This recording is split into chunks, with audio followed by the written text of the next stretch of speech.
Hi there, welcome to Create with Copper. Today we're going to look at 3 wirework pendant bails for your jewellery making. And if you want to see more videos on techniques and tutorials for jewellery making like this one, please hit that subscribe button below. Now let's get weaving some bails.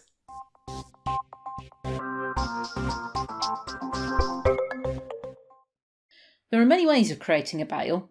Here I'm showing just 3. First we'll look at the classic wirework bail and highlight a few tips to help with your bail making. Then we'll move on to the 3-wire bail and finally the 4-wire bail. Incidentally, I'm using 1mm diameter wire and 0.4mm diameter wire for all of these bails, and that's 18 gauge and 26 gauge, but other gauges can of course also be used. So we're starting with the classic bail, which is woven on 2 frame wires. I've got this labradorite cabochon framed and I'm ready to start the bail. And I do tend to weave the bails at this point before deciding on the wire work that I'm going to finish the piece with. So first I want to talk about the shape, and this applies to all 3 of the bails in this video. The shape we're looking to make is like this, which we can split into 3 sections, and we're weaving it upwards. And we can decide to have a longer or shorter V shape and a longer or shorter straight section in the middle. Now we can also get a little bit fancier and change the shape a little bit if you want to once you've got the basics down. So you could make it look a little bit more like this.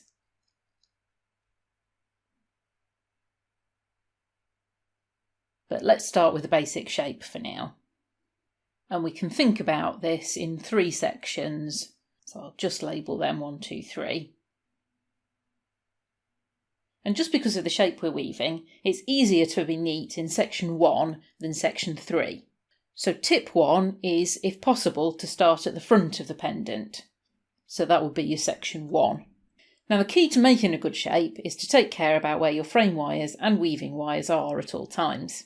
But my tip number 2 is not worrying too much about a perfect shape. Imperfections are what gives it personality. And besides, if there's a bit you really don't like, you can hide it with your wire work later. So we're going to make the shape as we go. The first thing to decide is how wide and tall the bail will be. So I'll angle those 2 wires into the V shape that I want. Now just because of the way I've done this pendant, I'm going to break one of my rules and start from the back.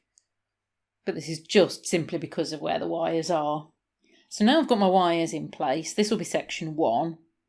And tip number 3 is to mark the wires where you want section 1 to end. This just helps you get the scale right and stops you getting carried away with the weaving. Now this will also be the widest part of the bail, and the finished bail will be just a little bit taller than this point. Then we need to decide how close we want the weave. I've got 3 samples here. The first has 2 wraps on each wire, the second 3 wraps, and the third 4 wraps. And as you can see, the weave gets looser, but can look a little bit less neat. So I'm going to go for the closest weave. So for this weave, I'm going to start on the left-hand wire, and I'm just going to wrap right the way round that left-hand wire. I'll then wrap over it once again, but as I come down between the wires, I'm going to go across to the right-hand wire. I'm then going to wrap that right the way round once, over the second time, and then through and across between the wires. And I'll just continue that for the weave. It's basically the classic corset weave, and I've got a video on that if you want to check that out. And then once we get up to the marks that we've made, we've finished section 1, and we can adjust the frame wires so they're then running parallel.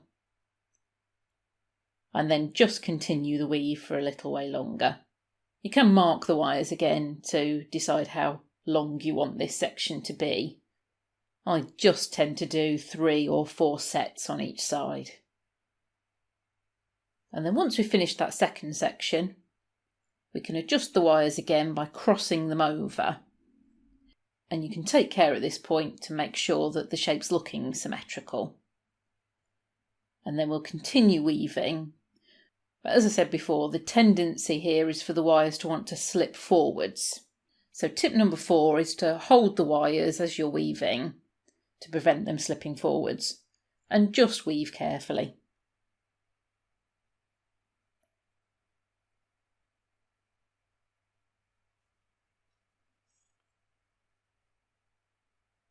And once you get to the point where those two wires are almost crossing, I then open those wires back out again so they're running parallel. And probably just weave over both wires once more, just to hold it all in place.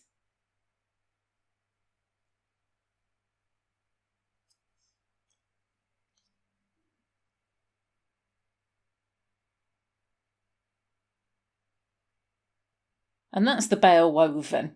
Now what's left is to bend it into shape. So the first thing I tend to do is kick out the wire ends. It just stops them getting in the way.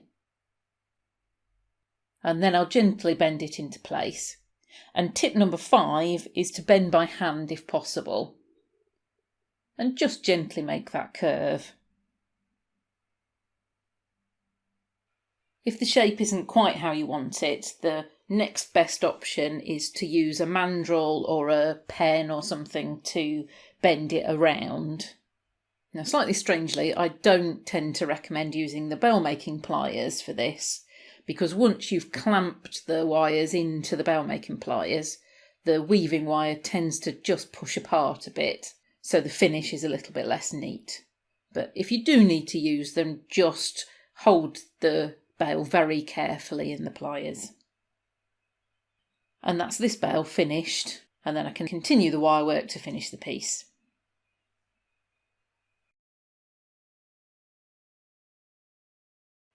Now I'm going to put the 3-wire bale on this ammonite pendant. So I've got the wires ready to go, and all of the shaping tips also apply here. So first thing to decide is how wide and tall I want the bale to be. This bale is the most complex of the 3. Firstly, you need to make sure that that middle wire stays central. And also you need to take the wraps on the middle wire into account when thinking about spacing. If you don't have enough wraps on the outside wires, you end up with more of a zigzag pattern and spaces on the outside wires. Now that might be the way that you want it to look. I don't think it ends up very neat. So my aim is to have all of the wraps sitting side by side. So I want at least 3 wraps on the side wires. So I've woven this a little way upwards just so that you can see a little bit better what I'm doing. And I'm going to wrap right the way around the outside wire once, and then I'll wrap right the way around again. So that's 2 whole wraps. And then the third time I'm going to wrap over that outside wire, and then when I come through between them, I'm going to go over the middle wire. I'll then go right the way around the middle wire, and then over to the third wire, which is on the left at this point, and then wrap right the way around that wire twice, down between the 2 wires and under the middle wire, right the way around that middle wire, so you've got to wrap over the top of it, and then I'm back over to the first side to wrap that 2 full wraps around, and then the third wrap I'll be coming over to that middle wire again, and I'll just keep repeating that weave. So essentially it's 3 wraps on the outside wires. On the third wrap you're going down between the wires, right the way around the middle wire, and then over to the other side. And as we did before, once we've finished the length that we want for section 1, I'll adjust those outside wires so all 3 wires are running parallel, and then continue the weave from there. And as I said at the start of this section, one of the things to keep track of is that middle wire, and just trying to keep it at an equal distance from the 2 outside wires. And once we've wrapped section 2 with the wires parallel, we can then adjust those outside wires so that they're crossing over, and your end point will be basically where all 3 wires cross. And then we'll carefully continue the weave from there, again holding the weave as we go to prevent it slipping forward.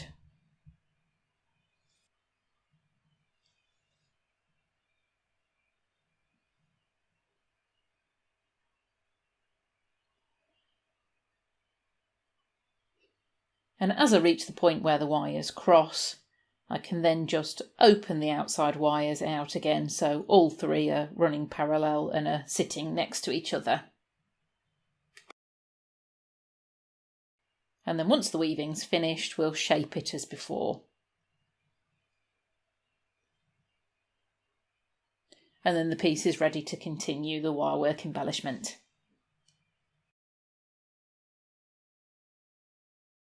Finally, I want to show you the 4-wire bail.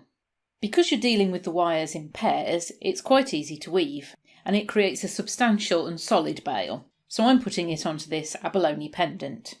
And I've got my wires into position, and you're looking to have the V shape as with the classic bail, but with 2 wires each side. So again, I've got this a little bit started to make it easier to see, but my wire's coming down into the gap between the 2 sets of wires. And I'm going over to the right hand side. I'm going to go under the 2 wires, over the outside wire, and then down through between them. I'm then going to go over both wires and then up between them. And then I'm going over the inside wire and across the gap. Then under the other pair of wires, over just one and down between them, over both of the wires, and then up between them and down in the gap between the 2 sets of wires over to the other side. And that's as simple as this weave is. Essentially, you've got a little bit of close woven wire work on either side of a corset weave. Now I'm making this bail a little bit wider than the others, really because this weave lends itself to something more substantial. And as before, I'll bend the wires parallel, and it's easier if you take 1 wire at a time. So bend the inside wires first and then the outside wires to meet them. We'll continue weaving that second section and then cross the wires over and carefully weave that third section. Again, taking care to keep hold of the weave to prevent it slipping forwards. And just as we get to the end, I'll open those wires out again. Just make sure they're parallel and finish weaving the very end of the bail. And just to show you what it looks like on the back, which will be the inside of the bail, it's actually quite smooth. Then I'll just kick up those wires and bend it into shape as before.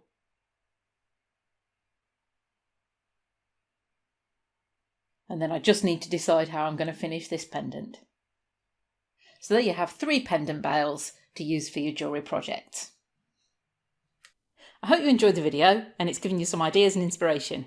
If so, please click that like button below. And don't forget you can subscribe to my channel and head over to my website for more hints, tips and projects. Thanks for watching, I'll see you soon.